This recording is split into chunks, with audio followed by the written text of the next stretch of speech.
कल बाबा जी महाराज ने दिल्ली भाटी माइंस में सत्संग फरमाया। बहुत सारी संगत ने सत्संग को श्रवण किया। गुरु प्यारी साध संगत जियो, बाबा जी महाराज ने 1 घंटा 10 मिनट के लगभग सत्संग फरमाया था। हुजूर स्वामी जी महाराज जी की वाणी ली गई थी। जग में घोर अंधेरा भारी, तन में तम का भंडारा। और आप जी को पता है, बाबा जी महाराज अक्सर हमें इन मुद्दों के ऊपर समझाते रहते हैं कि देखो, बाहर तो प्रकाश बहुत ज्यादा है, लेकिन जो संत महापुरुष होते हैं वो हमारे हमेशा अंदर की बात करते हैं, ना हमारे ख्याल को कभी बाहरमुखी करते हैं। वो तो यही कहते हैं कि भाई, जो खंड ब्रह्मांड है, जो आपको मिलेगा अंतर्मुख होकर मिलेगा, बाहरमुख होकर कुछ नहीं मिलने वाला।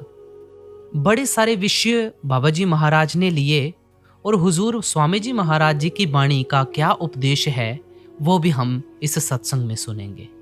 तो आओ, बड़े ही प्रेम भाव के साथ इस सत्संग को आज श्रवण करते हैं। जग में घोर अंधेरा भारी, तन में तम का भंडारा। यह श्री हजूर स्वामी जी महाराज की वाणी है। इस छोटे से शब्द में आप संत मत के बारे में, संतों महात्माओं की तालीम और उपदेश के बारे में हर पहलू से अच्छी तरह खोलकर समझा रहे हैं। आप सारी दुनिया की ओर नजर डालकर दुनिया की हालत बयान करते हैं कि हम दुनिया के जीव किस तरह दुखों और मुसीबतों में फंसे हुए हैं। आप फरमाते हैं कि चारों ओर नजर डालकर देखो, दुनिया में दुख ही दुख हैं, मुसीबतें ही मुसीबतें हैं। एक तस्वीर के दो रुख होते हैं। तस्वीर सामने की ओर से बहुत सुंदर दिखाई देती है, शीशा बड़ा अच्छा लगता है, उसका फ्रेम भी बहुत अच्छा लगता है। पीछे की ओर देखें तो गत्ता और कीले नजर आती हैं। इसी तरह हम समझते हैं कि ये दुनिया बड़े सुख और ऐशो इशरत की जगह है, क्योंकि लोग बड़े बड़े महलों में रहते हैं, हवाई जहाज़ों में उड़ते फिरते हैं, मोटरों में सैर करते हैं। इतना कुछ हमारे पास खाने पीने को है। इतने सुंदर दरिया, पहाड़, फूल आदि हैं, इतने सुंदर कपड़े आदि हैं। साइंस ने भी कितनी तरक्की की है। हम समझते हैं कि हमारे रहने के लिए इससे ज़्यादा सुंदर जगह कौन सी हो सकती है। लेकिन संत महात्मा हमारी आंतरिक हालत अच्छी तरह जानते हैं कि दुनिया के सब जीव दुखों और मुसीबतों से भरे हुए हैं। किसी से पूछकर देख लो, जिस प्रकार फोड़े में पीप निकलती है, सबके अंदर से दुख ही दुख, मुसीबतें ही मुसीबतें निकल रही हैं। गुरु नानक साहिब कहते हैं, नानक दुखिया सब संसार। दुनिया के सब जीव अपने अपने स्थान पर दुखों और मुसीबतों में फंसे हुए हैं। आप हर रोज देखते हैं कि भाई भाई का दुश्मन है, कौम कौम की दुश्मन है, मजहब मजहब का दुश्मन है। देखें हम किस प्रकार सारा दिन एक दूसरे के गले काटने की स्कीमें सोचते रहते हैं, जहां ये भी पता नहीं चलता कि मौत किस समय आ जाएगी, किसके हाथों आ जाएगी। उस नगरी के अंदर आकर कोई सुख किस प्रकार प्राप्त कर सकता है, शांति किस प्रकार प्राप्त कर सकता है। आप जानते हैं कि कितनी बंदूकें, तोपे बन गई हैं, बम बन गए हैं और टैंक बन गए हैं। ये किस लिए बन रहे हैं? इतनी लड़ाई की तैयारियां क्यों की जा रही हैं? क्योंकि हम एक दूसरे के खून के प्यासे हुए बैठे हैं। जब हमारे मन में इतना डर रहता है, हम इस दुनिया में आकर सुख और शांति किस तरह प्राप्त कर सकते हैं? फिर देखें, इस दुनिया में हमारी खुराक क्या है। छोटे कीड़ों को मुर्गी खा जाती है, मुर्गी को कुत्ते खा जाते हैं, कुत्ते को गीदड़ खा जाते हैं, गीदड़ को शेर आदि खा जाते हैं। सारे ही जानवर मनुष्य की खुराक बन जाते हैं। समुद्र में छोटी मछली को बड़ी मछली खा जाती है, बड़ी मछली को मगरमच्छ, बहेल आदि खा जाते हैं। जहां जीव जीवों को खा रहे हैं, हम एक दूसरे के खून के प्यासे बने हुए हैं। उस नगरी के अंदर आकर हम सुख या शांति किस तरह प्राप्त कर सकते हैं? महात्मा कहते हैं कि व्यर्थ दुनिया के सैर रंग तमाशे में ना भूलो, ये चीजें धोखा देने वाली हैं। इनमें ना कभी किसी को सुख या शांति प्राप्त हुई है, ना प्राप्त हो ही सकती है। फिर जब आंखें बंद करते हैं, अंदर भी हमें अंधेरा ही दिखाई देता है।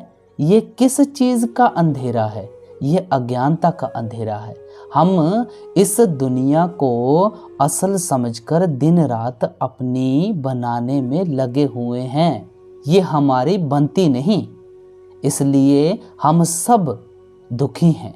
जो अपनी बन सकती है उसको हम भूल चुके हैं, उसको अपनी बनाने की कोशिश नहीं करते। इस अज्ञानता के अंधेरे में ही फंसकर अपनी सारी उम्र बर्बाद करके चले जाते हैं।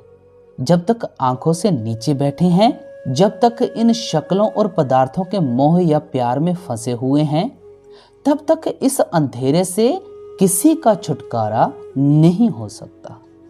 यहाँ स्वामी जी महाराज कह रहे हैं कि दुनिया में दुख ही दुख हैं, मुसीबतें ही मुसीबतें हैं।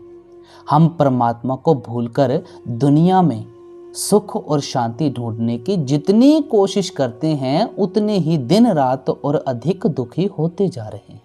आप अच्छी तरह विचार करके देखें कि जिन चीज़ों में हम सुख ढूंढते हैं वे चीज़ें आर्जी हैं, अस्थाई हैं, इसलिए उनका सुख और आराम भी केवल आर्जी ही हो सकता है।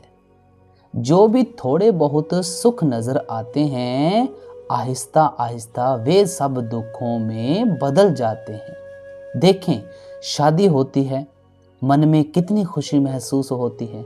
अगर उसी साथी से खटपटी शुरू हो जाए, सारा घर नरक बन जाता है। बाल बच्चे पैदा होते हैं, कितने दान पुण्य करते हैं, कितनी पार्टियां करते हैं, कितनी मिठाइयां बांटते हैं, रिश्तेदार इकट्ठे करते हैं। हम समझते हैं कि यह सुख का साधन बन गया है, लेकिन हर एक का तजर्बा है कि वही बच्चे कभी बीमार हो जाते हैं, कभी नालायक निकल जाते हैं और कभी परमात्मा उस औलाद को वापस बुला लेता है। देख लें, वही औलाद हमारे लिए कितने दुख का कारण बन जाती है। फिर हम शराबों कबाबों से सुख ढूंढने की कोशिश करते हैं, लेकिन जब शरीर पर बीमारियों का हिसाब देना पड़ता है, जेलों में जाकर चक्की चलानी पड़ती है, फांसी के तख्तों पर चढ़ना पड़ता है, फिर होश आती है कि ये सुख का कारण नहीं, यह तो उल्टा दुख का कारण था। फिर हम हुकूमत के नशे में सुख ढूंढने की कोशिश करते हैं। जब लोग हमारे जुलूस निकालते हैं, हमारी वाह वाह करते हैं, आगे पीछे हाथ जोड़ते फिरते हैं, कंधों पर उठाकर फिरते हैं, हम समझते हैं कि ये तो बड़ी सुख की चीज़ है। फिर होश आता है कि ये सुख का कारण था, यह दुख का कारण था। इन शक्लों और पदार्थों में हमें हमेशा के लिए सुख और शांति क्यों नहीं मिलती? गुरु अर्जुन देव जी कहते हैं, हरख सोख का नगर इह किया। परमात्मा ने ये दुनिया दुखों और सुखों की बनाई हुई है। आपको कभी कोई ऐसा आदमी नहीं मिलेगा जिसको हमेशा सुख ही सुख मिलते हों, कभी दुख का सामना ना करना पड़ा हो। ना ही ऐसा आदमी मिलेगा जिसको दुख ही दुख मिलते हों, कभी सुख के सांस ना आए हों। अगर 10 दिन सुखों के गुजर जाते हैं, थोड़ा बहुत दुखों का सामना करना पड़ता है। अगर 10 दिन दुखों के गुजर जाते हैं, थोड़े बहुत सुख के सांस आ जाते हैं। ये जितने भी अपने सुख हैं, पिछले जन्मों के पुण्य कर्मों के कारण हैं। जितने भी हमारे दुख हैं, पिछले जन्मों के पापों के कारण हैं। पुण्य और पाप इकट्ठे होते हैं, तब हमें इंसान का जामा मिलता है। हमें शरीर के अंदर बैठकर उन पुण्य कर्मों का भी हिसाब देना है, उन पापों का भी हिसाब देना है। उन पुण्य कर्मों का हिसाब देते हुए हम आज सुखी हो रहे हैं, उन पापों का हिसाब देते हुए हम आज दुखी हो रहे हैं। अगर अपने केवल पुण्य होते, हम स्वर्गों में बैठे होते। अगर अपने केवल पाप होते, हम नरकों में चलते। ये ठीक है कि किसी के ज्यादा पुण्य हैं, थोड़े पाप हैं, इसलिए हमें वह अधिक सुखी नजर आता है, थोड़ा दुखी नजर आता है। किसी के पापों का बोझ अधिक हो जाता है, पुण्यों का कम होता है, इसलिए वह ज्यादा दुखी नजर आता है। लेकिन जब तक देह में बैठे हैं सबको दुख और सुख भोगने ही पड़ते हैं। ना ही संत महात्मा इस दुनिया को सुख की नगरी बनाने के लिए आते हैं। अगर संतों महात्माओं को दुनिया में आने का यही उद्देश्य होता कि दुनिया सुख की नगरी बन जाए, आप सोचें आज तक जरूर बन जानी चाहिए थी। हम इतिहास पढ़ते हैं कि हर कौम के अंदर, मजहब के अंदर, मुल्क के अंदर किस किस चोटी के महात्मा आए हैं। राम आए हैं, कृष्ण आए हैं, बुद्ध, ईसाई, स्वामी जी महाराज, कबीर साहिब, गुरु नानक देव जी महाराज आदि इतने बड़े बड़े महात्मा आए हैं। अगर ऐसे ऐसे महात्माओं ने आने के बावजूद ये दुनिया आज तक सुख की नगरी नहीं बन सकी, अब हम क्या उम्मीद रखे हुए हैं कि हम इस दुनिया को सुख की नगरी बना सकेंगे। हुजूर महाराज सावन सिंह जी समझाया करते थे कि आप दुनिया के कांटे कितने भी इकट्ठे करने की कोशिश करें, कभी सफल नहीं हो सकेंगे। अगर हिम्मत करके अपने पैरों में जूते पहन लेंगे तो दुनिया के कांटे आपके पैरों पर असर नहीं करेंगे। ये सुख दुख की समस्याएं तो इसी तरह रहेंगी। ये आज तक ना किसी से हल हुई हैं, ना हो ही सकती हैं। लेकिन महात्मा जिंदगी गुजारने का, मालिक की भक्ति करने का ऐसा तरीका और साधन समझाते हैं, संसार में चलने का ऐसा मार्ग दिखाते हैं जिस पर चलकर हम अपने ख्याल को इन दुखों से ऊंचा ले जाते हैं। गुरु अमरदास जी फरमाते हैं, जिनी कर जाता अपना से सुखिए भाई। जो इंसान वापस अपने घर पहुंच जाएंगे, असली सुख और शांति उन गुरुमुखों को ही प्राप्त हो सकती है। हजरत ईसा ने समझाया था, मैं शांति स्थापित करने नहीं आया, तलवार लेकर आया हूँ। कि दुनिया के अंदर जो जड़ें गहरी हो चुकी हैं, जो दुनिया से मोह पैदा करके आपको बार बार देह के बंधनों की ओर खींचकर लाने और रचना का हिस्सा बनाए रखने का कारण बनी हुई हैं, मैं मालिक की भक्ति की तलवार से ये सब जड़ें काट दूंगा ताकि दुनिया से आपका हमेशा के लिए छुटकारा हो सके। मैं अर्ज कर चुका हूँ कि संत महात्मा इस दुनिया को सुख की नगरी बनाने के लिए नहीं आते, वे तो हमारे ख्याल को इसमें से निकालकर मालिक की भक्ति में लगाने के लिए, मालिक से मिलाने के लिए आते हैं। दुनिया में भी थोड़े बहुत सुख हमें ज़रूर मिलते हैं अगर हमारी लिब, हमारा ख्याल मालिक की भक्ति, मालिक के प्यार की ओर रहता है। मैंने कई बार उदाहरण दिया है कि एक छोटा बच्चा अपने पिता की अंगुली पकड़कर नुमाइश में जाता है। उसको नुमाइश में हर चीज़ कितनी खूबसूरत लगती है। कहीं बच्चों के खिलौने पड़े हुए हैं, किसी जगह मिठाई की दुकानें सजी हुई हैं, किसी जगह झूले हैं, बिजलियाँ चमकती हैं। वह बच्चा सोचता है कि उसको खुशी नुमाइश के साजो सामान में से मिल रही है।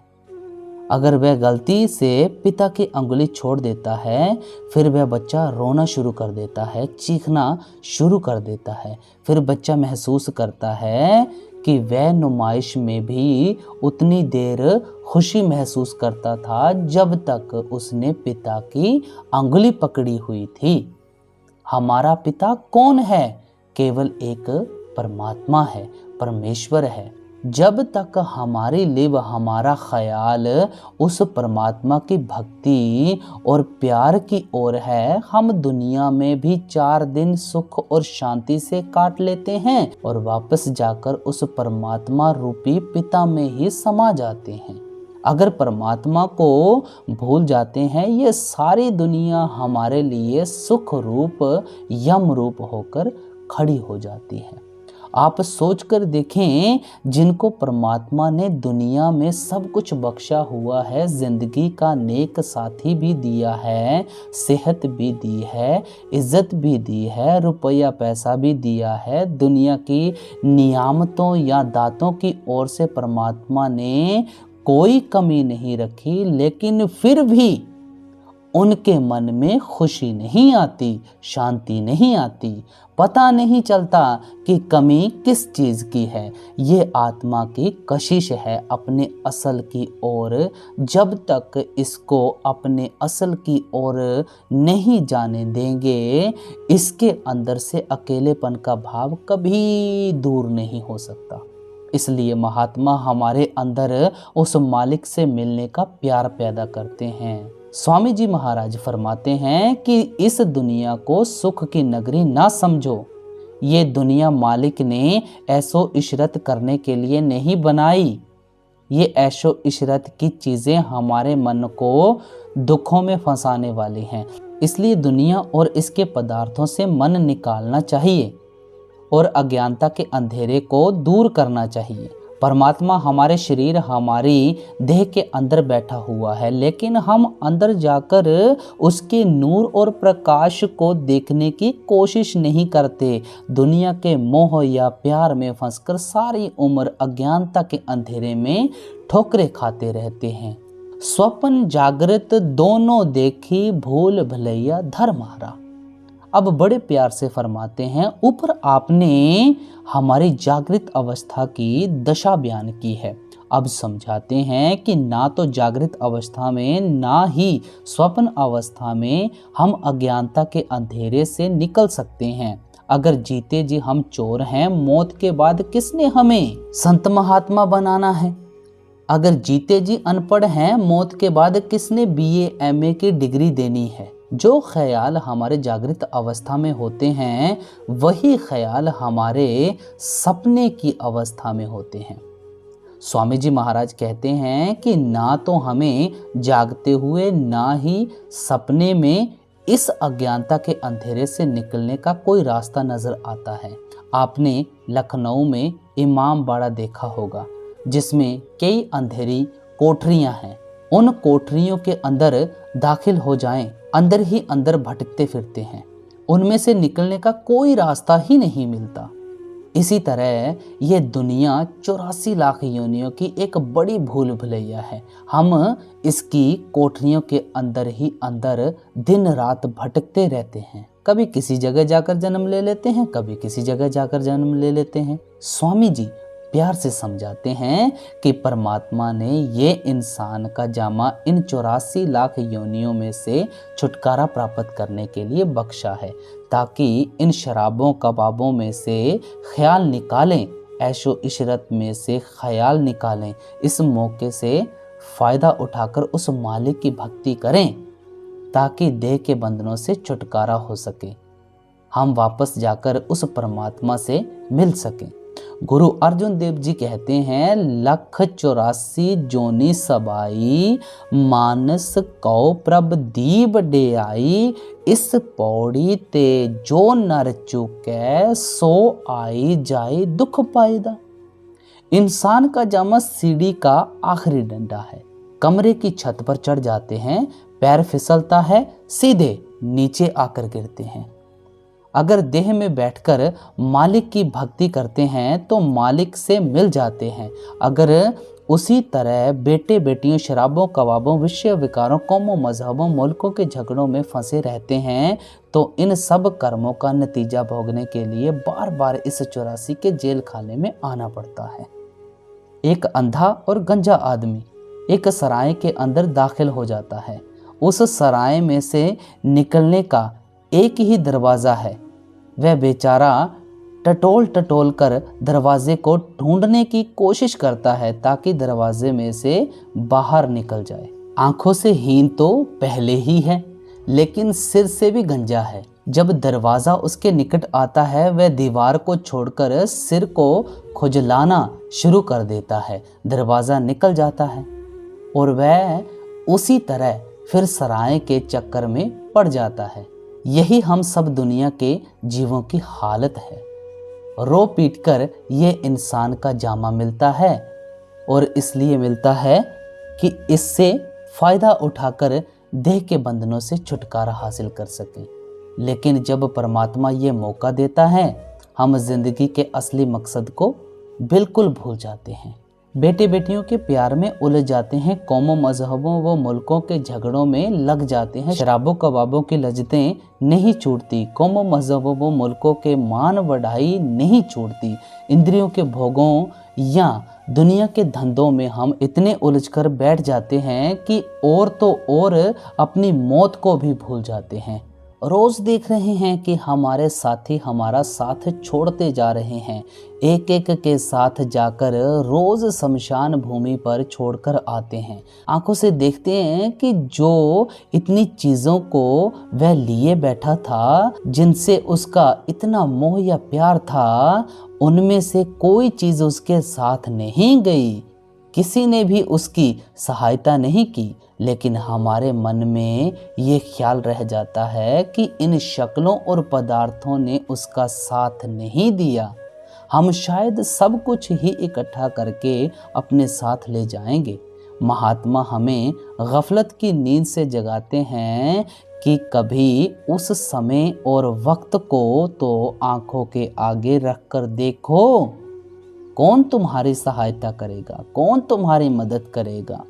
ये बेटे बेटियां, रिश्तेदार, यार, दोस्त, बहन, भाई, जिनके लिए इतनी इतनी ठगियां, इतनी इतनी बेईमानियां करते हैं, जिंदगी के इतने इतने कीमती उसूलों को दिन रात कुर्बान करते हैं, इनको तो ये भी पता नहीं होता कि मौत के फरिश्ते किधर से आए हैं और हमें पकड़कर किधर ले जाएंगे।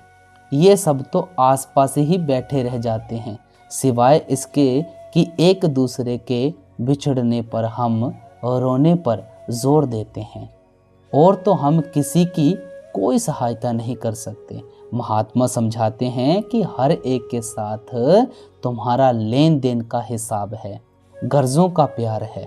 कोई स्त्री बनकर आ गई, कोई पति बनकर आ गया, कोई बाल बच्चे बनकर आ गए, कोई यार दोस्त बनकर आ गए। जितना जितना किसी के साथ हिसाब किताब है, भोगने के बाद हर एक को अपने अपने रास्ते पर चले जाना है। ना कोई किसी के साथ गया है, ना कोई किसी के साथ जा ही सकता है। कई हमें छोड़कर जा चुके हैं, कईयों को हमने छोड़कर चले जाना है। हर एक स्टेज पर आकर सारे एक्टर अपना अपना पार्ट अदा करते हैं, कोई राजा का, कोई रानी का, कोई खलनायक का। लेकिन जब पार्ट अदा करके स्टेज से उतरते हैं, ना कोई राजा होता है, ना कोई रानी होती है, ना कोई खलनायक होता है। यह दुनिया भी बहुत बड़ी स्टेज है। हम अपने कर्मों के अनुसार अपना अपना पार्ट अदा कर रहे हैं, कोई पति का, कोई स्त्री का, कोई बाल बच्चों का, कोई यारों दोस्तों का। लेकिन हम पार्ट अदा करते हुए भूल जाते हैं कि इनसे हमारा लेन देन का हिसाब है। हम इनको असल समझकर अपना बनाने की कोशिश में लग जाते हैं। ये हमारे बनते नहीं, हम दुखी हो जाते हैं। यह जो कोशिश करते हैं कि ये हमारे बन जाएं, ये कोशिश हमें इनके मोह या प्यार में फंसा देती है, और इनका मोह या प्यार हमें बार बार देह के बंधनों की ओर खींचकर ले आता है। स्वामी जी महाराज कहते हैं, मन रे क्यों घुमान अब करना, तन तो तेरा खाक मिलेगा 84 जा पड़ना। क्या हम शरीर का अहंकार करते हैं? इसे तो मिट्टी में मिलकर मिट्टी बन जाना है, अग्नि के स्पुर्द होकर राख बन जाना है, धर्मराय के पास पेश किया जाएगा। वह कर्मों और इच्छाओं के अनुसार जहां मुनसिब समझेगा, हमें वहां जाकर जन्म लेना पड़ेगा। एक देह के बंधनों से हमारा बड़ी मुश्किल से छुटकारा हुआ था, दूसरे देह का कलबूत हमारे लिए पहले ही तैयार खड़ा किया होता है। इसमें हम बाद में दाखिल होते हैं। मौत हमारी आंखों के आगे आकर खड़ी हो जाती है, 10 नंबरियों की तरह हथकड़ी लगी ही रहती है, जिसकी कचहरी से रोज वारंट ही निकलते रहे। पुलिस वाले हर रोज थाने में ही तलब करते रहे। वह गुरूर और अहंकार किस चीज का करेगा? इतिहास पढ़कर देखें, बड़े बड़े राजा महाराजा, जिनसे दुनिया थर थर कांपती थी, जिनके मुंह से निकला लफ्ज कानून बन जाता था, जो दुनिया के लिए हवा बने हुए थे, आज उनकी हस्ती कहाँ है? उनकी कब्रों को हम ठोकरें मारकर गुजरते हैं। उनकी हड्डियां हमारे पैरों के नीचे आकर खराब हो रही हैं। उनकी मिट्टी उड़कर हमारी आंखों का सुरमा बन रही है। क्या हम उस समय और वक्त को बिल्कुल भूल चुके हैं जब हमारी भी कब्रों को लोग इसी तरह ठोकरें मारेंगे? हमारी भी हड्डियां कभी किसी के पैरों के नीचे आएंगी। हम भी मिट्टी से मिलकर लोगों की आंखें अंधी करेंगे। लेकिन हम सोच लेते हैं कि हमारे लिए तो ऐशो इशरत, शराबों कबाबों की लज्जतें हैं। मौत तो शायद लोगों के लिए है।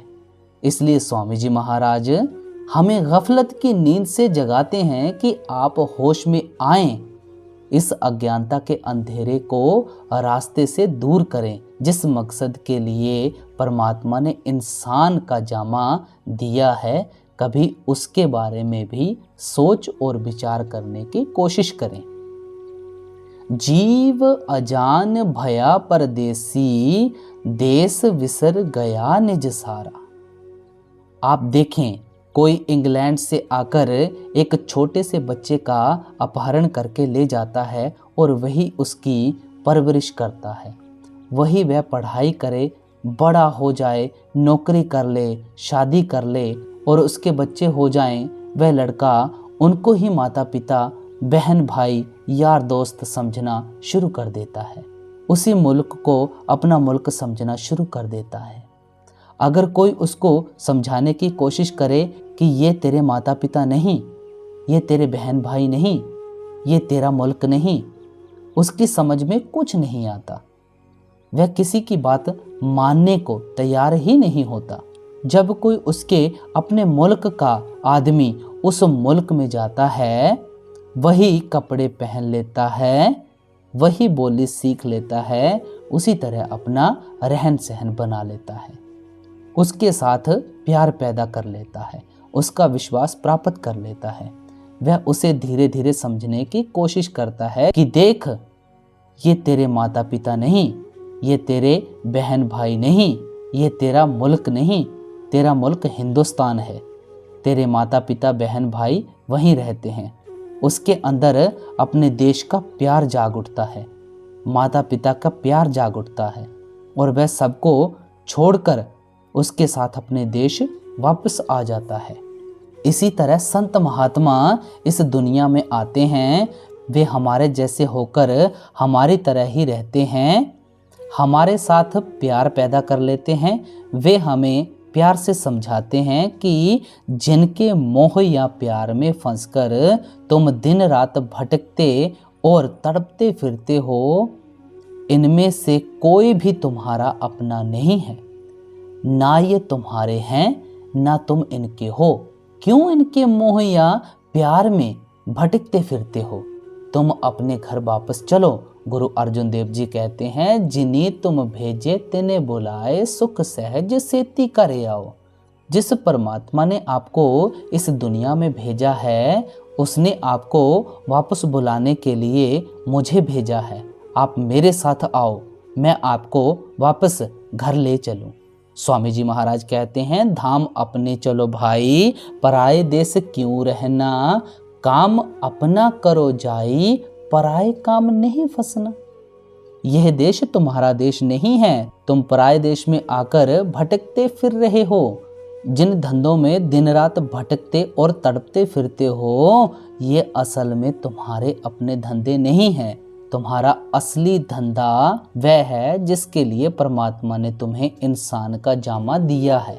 तुम उस धंधे को भूले बैठे हो, लोगों के धंधों में फंसे बैठे हो, पराए गधे बने बैठे हो।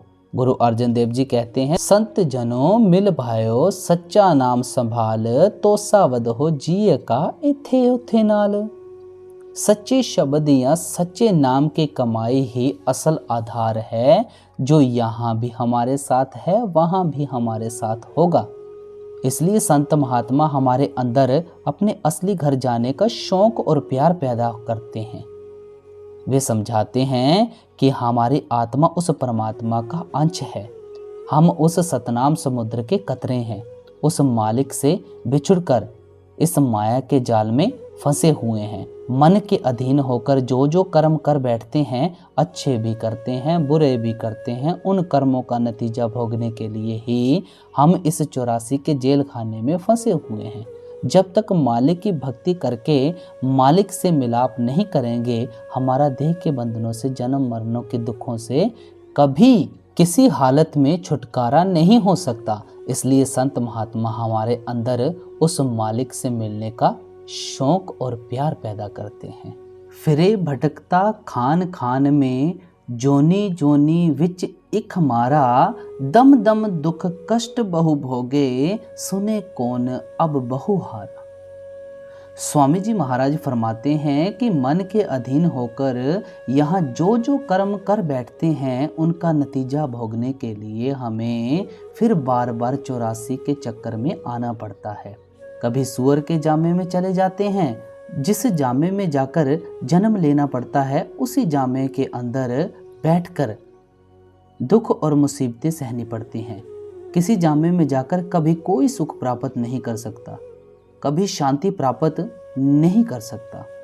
आप देख लें गधे पर कितना बोझ लदा होता है, धड़ाधड़ उसको चाबुक पड़ रहे हैं। घोड़े के जामे को देख लें, आप रोज स्टेशन से तांगे आते हुए देखते हैं, कितनी सवारियां उस पर बैठकर जाती हैं, कितना बोझ उस पर लदा होता है, किस तरह घोड़े पर धड़ाधड़ चाबुक पड़ रहे हैं। बैल के जामे को देख लें, सारा दिन हल के आगे लगा देते हैं। वह थक हार कर कहीं गिर पड़े तो ठोकरें मार मार कर उसको उसी तरह हल के आगे लगा लेते हैं। फिर देखें बकरियां, मुर्गियां, भेड़ें किस तरह हमारी खुराक के लिए काटी जाती हैं, किस तरह रोते पीटते चिल्लाते उनके गलों पर छुरियां चल रही हैं। क्या हम कभी अपने मन में सोच और विचार करने की कोशिश करते हैं कि अगर हमें अपने कर्मों के कारण वहां जाकर जन्म लेना पड़ जाए, उनके हाथों में वही छुरियां और कुल्हाड़ियां पकड़ी हुई हों, तो हमारी क्या हालत होगी, हमारी क्या दुर्दशा होगी। लेकिन हमारे पेट के लिए उन गरीब जानवरों के गले पर बेरहमी के साथ छुरियां चल रही हैं। गुरु अमरदास जी कहते हैं, काया नगर नगर है निको, विच सौदा हर रस कीजिए। कहते हैं कि उसकी देह बहुत ही खूबसूरत शहर है, इसके अंदर बैठकर आप हरि का सौदा, मालिक की भक्ति का सौदा खरीद सकते हैं। अगर इंसान के जामे का कोई लाभ है तो वह केवल मालिक की भक्ति है। संत कबीर साहिब जी कहते हैं, कबीर मानस जन्म दुर्लभ है, होई ना वारे वार, जिय बन फल पाके, भुई गिरह बाहर ना लागी डार। एक पेड़ से फल पक कर जमीन पर गिर जाए, फिर आप कितनी भी कोशिश करें वह पेड़ के साथ नहीं जुड़ सकेगा। अगर इंसान के जामे का ये मौका एक बार आपके हाथ से निकल गया तो ये भी आपको बार बार नहीं मिलेगा। क्या पता फिर इंसान का जामा मिले मिले ना मिले ना मिले, या किसी ऐसी जगह जाकर जन्म हो जाए जहां जाकर भूले भटके भी हमारा ख्याल मालिक की भक्ति की तरफ ना जा सके। स्वामी जी महाराज प्यार से समझाते हैं कि हर एक को उस मालिक की खोज करनी चाहिए, मालिक की भक्ति करनी चाहिए। आगे फरमाते हैं, करें पुकार कारगर नहीं, पड़े नरक में जमधारा। स्वामी जी महाराज बड़े प्यार से समझाते हैं कि हम कर्म करते हुए तो सोचते नहीं, लेकिन जिस वक्त हमें कर्मों का हिसाब देना पड़ता है उस वक्त हम रोते हैं, चीखते पुकारते हैं। आप फरमाते हैं कि फिर हमारी पुकार या फरियाद कौन सुनेगा। अगर आप कर्म करते समय नहीं सोचेंगे, नतीजा भोगते समय कौन आप पर तरस खाएगा। अगर कोई कत्ल करते समय विचार नहीं करता, फांसी के तख्ते पर चढ़ते समय रोने पीटने से कौन उस पर तरस करता है। यह संसार कर्म भूमि है, कर्मा सदड़ा खेत है। यहाँ सोच समझकर यहाँ सोच समझकर चलना चाहिए। कर्म करते समय सोचते हैं यहाँ कौन हमें देख रहा है। अंधेरे में जो मर्जी किए जाएं, लेकिन भूल जाते हैं कि देखने वाला तो हमारे शरीर के अंदर बैठा हुआ है। दरवाजे बंद करके दुनिया को धोखा दे देंगे, अंदर देखने वाले को किस तरह धोखा दे सकते हैं। भटक भटक नर देही पाई, इंद्री मन मिल यहाँ मारा। अब आगे स्वामी जी महाराज फरमाते हैं कि जब कर्मों के जाल में फंसकर दुखी हो जाते हैं, रोते हैं, पीटते हैं, चीखते हैं, मालिक के आगे पुकार करते हैं, तो वह हम पर अति दया मेहर और बख्शिश करके हमें इंसान का जामा दे देता है। वह ये जामा इसलिए देता है कि हम इस जामे से फायदा उठाकर मालिक की भक्ति कर लें, मालिक से मिलाप कर लें, ताकि हमारा देह के बंधनों से, जन्म मरण के दुखों से हमेशा के लिए छुटकारा हो जाए। लेकिन जब परमेश्वर ये जामा बख्शता है, हम जिंदगी के असली मकसद को भूलकर फिर वैसे ही बुरे और खोटे कर्म करने शुरू कर देते हैं, बुरी तरह इंद्रियों के भोगों में फंस जाते हैं। सतगुरु संत कहें बहु तेरा, राह बतावें 10 द्वारा। अब संत महात्मा हमारी हालत देखते हैं कि कितनी मुश्किलों से इनको इंसान का जामा मिला है, और ये है किस तरह शराबों, कबाबों, ऐशो इशरत में फंसकर अपने कीमती वक्त को बर्बाद कर रहे हैं। तब वे हम पर दया मेहर बख्शिश करके हमें यहाँ से निकलने का तरीका बताते हैं। वे समझाते हैं कि जब तक आप परमात्मा से मिलाप नहीं करेंगे, आपका देह के बंधनों से, जन्म मरण के दुखों से कभी किसी हालत में छुटकारा नहीं हो सकेगा। और जिस परमात्मा से आप मिलना चाहते हैं, वह परमात्मा कभी कहीं बाहर नहीं है, वह भी हर एक के शरीर या देह के अंदर है। गुरु अमरदास जी कहते हैं, गुरुमुख होवे सुकाइया खोजे, होर सब भरम भुलाई। जो गुरुमुख लोग हैं, मालिक के आशिक, भक्त और प्यारे हैं, वे देह के अंदर जाकर मालिक की भक्ति करते हैं, मालिक की खोज करते हैं। बाकी सब दुनिया के जीव वहमों भरमों में फंसकर यही दिन रात भूले फिरते हैं। महात्मा समझाते हैं, ईंटों पत्थरों में से, सरोवरों में से कुछ नहीं मिलेगा। अगर आप परमात्मा से मिलना चाहते हैं, वह आपके शरीर में से मिलेगा, वह आपकी देह के अंदर बैठा हुआ है।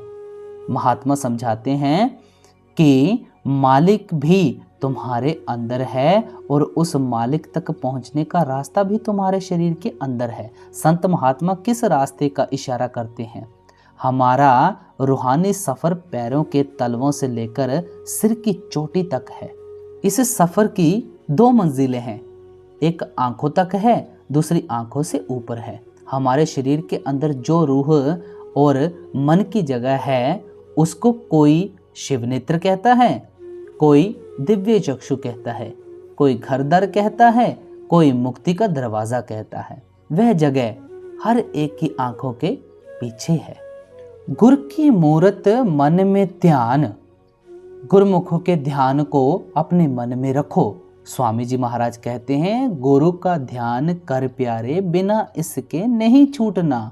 जब तक आप गुरुमुखों के स्वरूप का ध्यान नहीं करते, तब तक ख्याल को आंखों के पीछे ठहरने की आदत पैदा नहीं होती। गुरु नानक साहिब कहते हैं, शब्द गुरु सुरत धुन चेला। शब्द हमारा असली गुरु है और आत्मा उस शब्द की सेवक है। यह शरीर सेवक को भी यहीं छोड़ जाना है, गुरुमुखों को भी यहीं छोड़ जाना है। ना तो गुरुमुखों के शरीर को कभी सचखंड में जाना है, ना सेवक के शरीर को कभी सचखंड में जाना है। लेकिन जो सेवक गुरुमुखों के जरिए आत्मा को शब्द के साथ जोड़ लेता है, वह शब्द उस सेवक की आत्मा को नहीं छोड़ता, सीधा परमात्मा में जाकर समा देता है।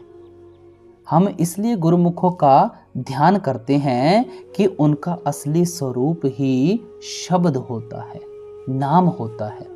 पलटू साहिब जी कहते हैं, धुन आने जो गगन की, सो मेरा गुरुदेव। हर एक की आंखों के पीछे शब्द या नाम धुनकारे दे रहा है, जो हमारे ख्याल को उस शब्द या नाम के साथ जोड़ता है, वही मेरा गुरु है। बाइबल में आता है वर्ड मेड फ्लेश, यानी ऐसे इंसान, ऐसे महात्मा की खोज करो जिसके अंदर शब्द या नाम घर कर चुका है। गुरु अर्जुन साहिब बड़े सुंदर तरीके से समझाते हैं, निहचल एक आप अविनाशी, सो निहचल जो तिस त्यायदा। आप कहते हैं कि ये परमात्मा निश्चल है, वह कभी जन्म मरण के दुखों में नहीं आता। जो उस परमात्मा का ध्यान करते हैं, उसका सिमरन करते हैं, वह भी निश्चल हो जाते हैं, उनका भी जन्म मरण के दुखों से छुटकारा हो जाता है। मन में ख्याल आता है कि परमात्मा तो सचखंड में बैठा हुआ है, हम इस माया के जाल में फंसे हुए हैं, उस मालिक के स्वरूप का पता ही नहीं, उसका ध्यान किस तरह करें। गुरु साहिब आगे समझाते हैं, हरि का सेवक सो हरि जिया, भेद न जाने मानस देहा। जो मालिक के भक्त और प्यारे हैं, वे मालिक की भक्ति करके मालिक का ही रूप हो जाते हैं। उनमें और परमात्मा में कोई भिन्न और भेद नहीं होता। उनका परमात्मा से क्या संबंध है? आप फरमाते हैं, जीव जल तरंग उठ बहु भांति, फिर सल्ले सलल समायदा। समुद्र में 2-4 मिनट के लिए एक लहर उठती है, फिर वह लहर वापस जाकर समुद्र में ही समा जाती है। जो एक लहर का समुद्र के साथ संबंध है, वही मालिक के भक्तों और प्यारों का परमात्मा के साथ संबंध होता है। आप कोई चीज़ समुद्र की लहर को दे दें, वह उस चीज़ को साथ लेकर समुद्र की तह में बैठ जाएगी। अगर हम गुरुमुखों के स्वरूप का ध्यान करके अपने आप को उनके सुपुर्द कर देते हैं, तो वे भी हमें साथ लेकर उस सतनाम के समुद्र में समा जाते हैं। इसलिए महात्मा कहते हैं कि सिमरन के जरिए ख्याल को आंखों के पीछे इकट्ठा करना है, ध्यान के जरिए ख्याल को आंखों के पीछे ठहराना है। गुरु अमरदास जी फरमाते हैं, नाव दर ठाके तावत रहाए, 10वें निजगर वासा पाए, ओथे अनहद शब्द बजे दिन राती, गुरमती शब्द सुनावणिया। जब भी आप सिमरन और ध्यान के जरिए 9 द्वारों में से ख्याल निकालकर आंखों के पीछे इकट्ठा करेंगे, आप अपने घर के दरवाजे पर पहुंच जाएंगे। उस घर के दरवाजे की एक निशानी है जो आपको याद रखनी है। उस दरवाजे या नुक्ते पर हर एक के अंदर वह अनहद शब्द धुनकारे दे रहा है। वह मीठी से मीठी, सुरीली से सुरीली आवाज है जो मालिक की दरगाह से आ रही है। वह चोरों के अंदर भी है, ठगों के अंदर भी है, साधुओं संत महात्माओं के अंदर भी है। वहाँ किसी कौम, मजहब, मुल्क का कभी सवाल ही पैदा नहीं होता। आप हिंदू होकर जाएं, चाहे सिख होकर जाएं, चाहे ईसाई होकर जाएं, चाहे मुस्लिम होकर जाएं, जो खुशकिस्मत सिमरन और ध्यान के जरिए आंखों के पीछे ख्याल को इकट्ठा करता है, वह अपने अंदर उस शब्द की आवाज़ को सुनता है, उस शब्द के प्रकाश को देखता है, जिसके ज़रिए हम अपने अंदर अपना रूहानी सफ़र तय करना शुरू कर देते हैं। आगे फरमाते हैं, 9 दरवाजे 10वें मुक्ता, अनहद शब्द बजावणिया। आँखों के नीचे नीचे मुक्ति नहीं, परमात्मा ने मुक्ति का दरवाज़ा ही आँखों के पीछे लगाया हुआ है। जब तक कोई अपने ख्याल को अंदर उस अनहद शब्द के साथ नहीं जोड़ता, उसका मुक्ति प्राप्त करने का सवाल ही पैदा नहीं हो सकता। गुरु अमरदास जी कहते हैं, बिन शब्द अंतर अनेरा, ना वस्त लहै ना चुके फेरा। उस शब्द या नाम की कमाई के बिना ना तो किसी के अंदर से कभी अज्ञानता का अंधेरा दूर होगा, ना कभी किसी को परमात्मा मिलेगा, ना किसी का कभी देह के बंधनों से छुटकारा होगा। जो कुछ मिलना है उस शब्द या नाम की कमाई से मिलना है। इसलिए महात्मा हमारे अंदर केवल उस शब्द की कमाई करने का शौक और प्यार पैदा करते हैं। शब्द धरती, शब्द आकाश, शब्द शब्द भया प्रगास, सगली सृष्टि शब्द के पाछे, नानक शब्द घटे घट आछे। शब्द ने धरती पैदा की है, सूर्य पैदा किया है, चंद्रमा पैदा किया है। उस शब्द ने सारी दुनिया की रचना की है। वह शब्द हर एक के अंदर धुनकारे दे रहा है। वह चोरों के अंदर भी है, ठगों के अंदर भी है, साधुओं संतों महात्माओं के अंदर भी है। वहाँ किसी कौम का, मजहब का, मुल्क का कभी सवाल ही पैदा नहीं हो सकता। वह शब्द ना आंखों से देखा जा सकता है, ना जबान से बयान किया जा सकता है। गुरु अंगद देव जी अपनी वाणी में उस शब्द या नाम की महिमा करते हुए कहते हैं, अखी वाजो वेखना बिन कन्ना सुनना, पैरा वाजो चलना बिन हत्था करना, जीबे वाजो बोलना इयूं जीवत मरना, नानक हुक्म पछाण के ताऊ खस्मे मिलना। आप उस हुक्म शब्द या नाम को पकड़कर अपने खस्म यानी परमात्मा से मिल सकते हैं, जिसे ना आपकी आंखें देखती हैं, ना आपके कान सुनते हैं, जहां ना आपके हाथ लेकर पहुंचते हैं, ना पैर लेकर पहुंचते हैं, जिसे आप ना कभी जबान से बयान कर सकते हैं, जिसे आप केवल जीते जी मरकर हासिल कर सकते हैं। जीते जी मरने का मतलब है कि जिसे आप सूरत को 9 द्वारों से निकालकर आंखों के पीछे लाकर हासिल कर सकते हैं। इसको जीते जी मरना क्यों कहते हैं? क्योंकि हम अपने ख्याल को आंखों के पीछे लाकर ही शब्द को हासिल कर सकते हैं। वचन ना माने कहन ना पकड़े, फिर भर में 9 वारा। आप फरमाते हैं कि संतों महात्माओं ने समझाने में कोई कमी नहीं छोड़ी है। महात्मा अपनी जिंदगी के 40-40, 50-50, 60-60 साल हमें समझाने के लिए लगा देते हैं। सारी उम्र मेहनत करके हमारे लिए कितने बड़े बड़े ग्रंथ, पोथियां, वेद शास्त्र लिखे हैं, लेकिन हमारे कानों पर जूं तक भी नहीं रेंगती।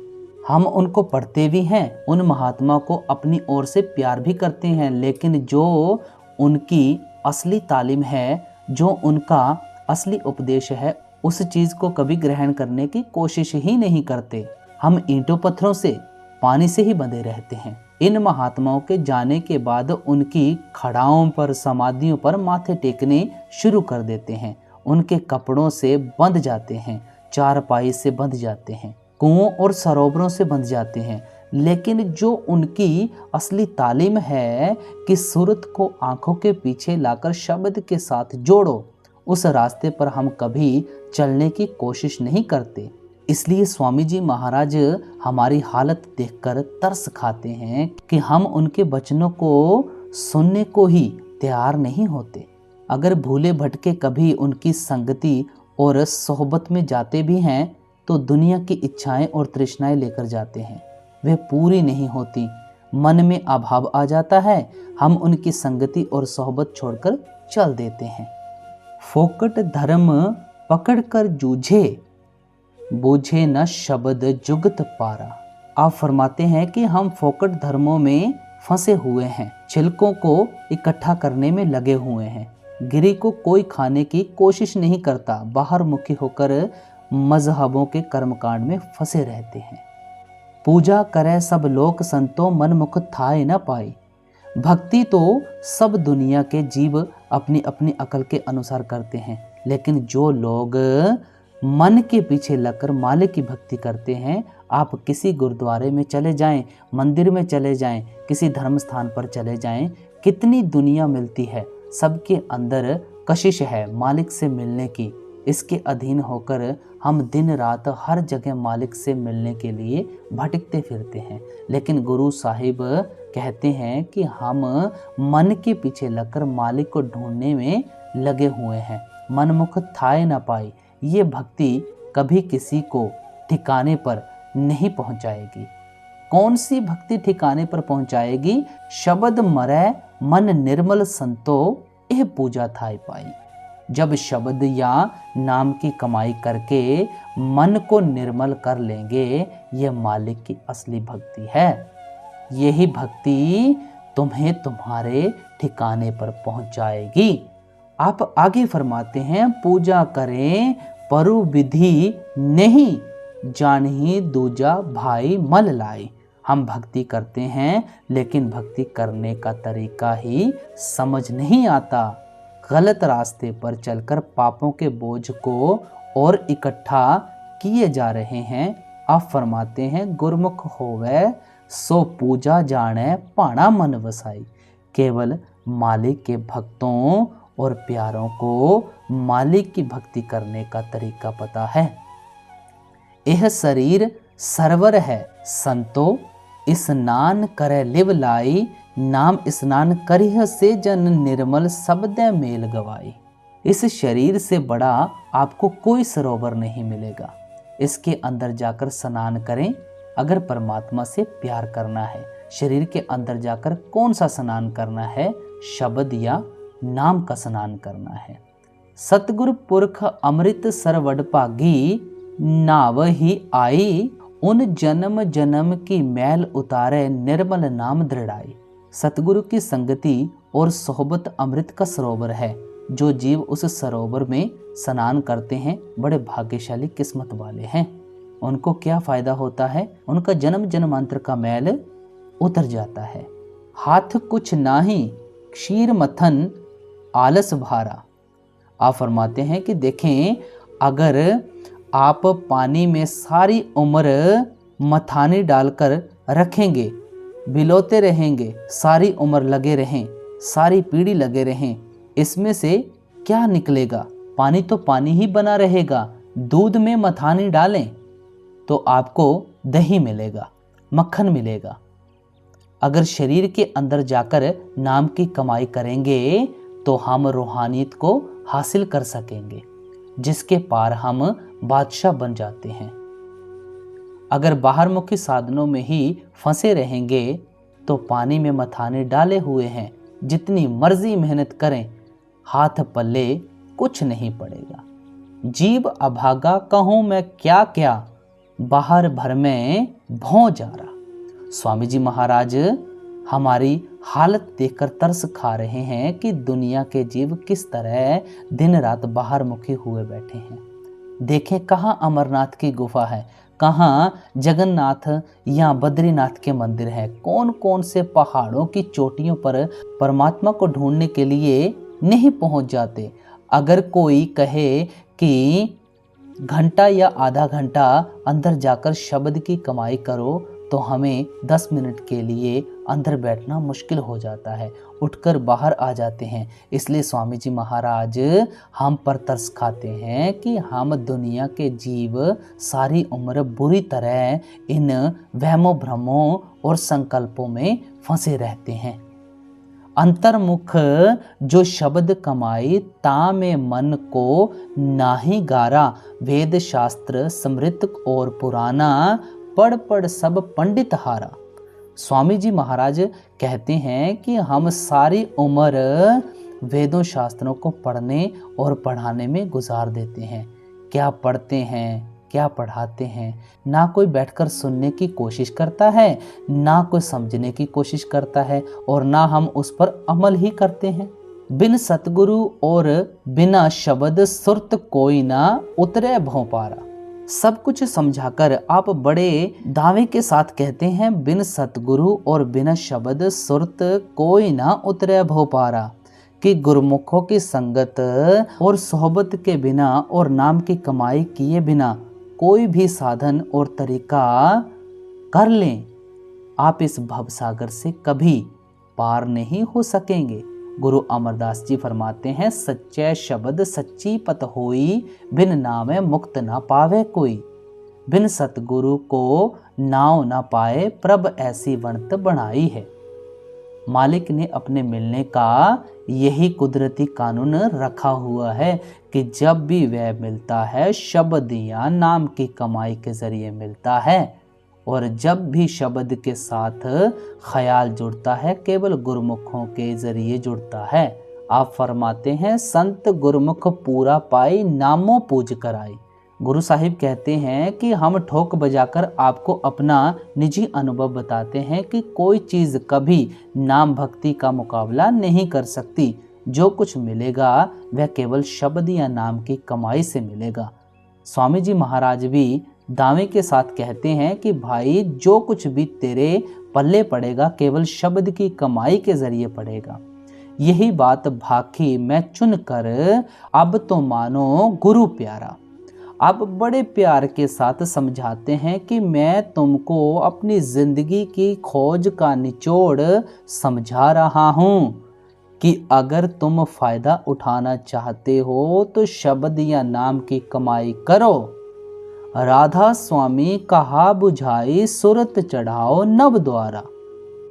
यह राधा स्वामी ना किसी कौम का नाम है ना किसी मजहब का नाम है। मैंने अर्ज की थी कि महात्मा कभी कौम या मजहब नहीं बनाने के लिए आते हैं। जिस तरह बाकी महात्मा ने प्यार में आकर उस परमात्मा के कई नाम रखे हैं, इसी तरह हुजूर स्वामी जी महाराज भी उस परमात्मा को राधा स्वामी कहकर याद करते हैं। राधा से मतलब आत्मा है, स्वामी से मतलब परमात्मा है। यह कोई कौम और मजहब नहीं है। ना हमें कभी कोशिश करनी चाहिए कि उनके इतने ऊंचे और निर्मल उपदेश को किसी कौम और मजहब की शक्ल देने की कोशिश करें। हमें रूहानी तालीम को असली मायने में समझने की कोशिश करनी चाहिए ताकि हम उससे पूरा फ़ायदा उठा सकें। गुरु नानक साहिब ने समझाया है, नानक नाम ना विसरे छूटे शब्द कमाई। नाम को कभी ना भूलना। जब भी देह के बंधनों से, दुनिया के दुखों से छूटोगे, केवल शब्द या नाम की कमाई के जरिए छूटोगे। इसलिए हर एक महात्मा हमारे अंदर केवल नाम की कमाई करने का शौक या प्यार पैदा करता है। इसलिए हमें भी चाहिए कि उनकी तालीम को असली अर्थों में समझने की कोशिश करें ताकि उनकी तालीम से पूरा फ़ायदा उठा सकें। गुरु प्यारी साध संगत जियो, जो इस सत्संग में फरमाया गया आप उस सत्संग को अमल में लेकर आएं। भजन सिमरन को टाइम दें, शब्द की कमाई करें, शब्द से जुड़ें। आप सभी को प्यार भरी राधा स्वामी जी।